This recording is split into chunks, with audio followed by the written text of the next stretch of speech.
Office முடிச்சுட்டு நம்ம வரப்ப பாக்கணுமே, எங்க ஃப்ரெண்ட்ஸ் எல்லாம் இருக்காங்க, வருவாங்க, கால் பண்ணுவாங்க, கிளம்பி போயிடுவாங்க. காலேஜ் முடிச்சுட்டு வீட்டுல வந்து ஒரு டீ சாப்பிட்டு வெளியில போறது மாதிரி நீங்க போறீங்கிறாங்க. மெயின் இஷ்யூ அதான் சார். நான் வந்து மரைன் இன்ஜினியர். ஸோ நான் 6 months லேண்ட் அப்படிதான் இருப்பேன்.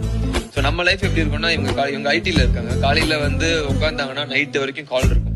ஸோ நைட்டு வரைக்கும் நானும் என்னோட பாட்டி ஒருத்தங்க இருக்காங்க, 2 பேரும் சேர்ந்து முடிஞ்ச அளவுக்கு மேனேஜ் பண்ணிட்டு தான் இருக்கும் பையனை. 7 மணி நேரம் பாத்துட்டு இருக்கும் குழந்தைங்கள.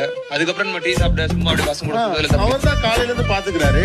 நம்மளும் அப்பதான் காலேஜ் எல்லாத்தையுமே முடிச்சுட்டு நம்மளும் நைட் அப்பதான் வரும். நம்ம உட்காந்து பேசலாம்னா கிளம்பி போயிடுவாரு. ஒரு குடும்ப நேரம் அப்படிங்கறத விட்டுட்டு வெளியில போறது அப்படிங்கிறது எப்பயாவது ஒரு நாள் ஓகே, டெய்லி கிளம்பி பிடிக்கும். மீ டைம் இல்லாட்டி அப்புறம் என்ன சார் லைஃப்?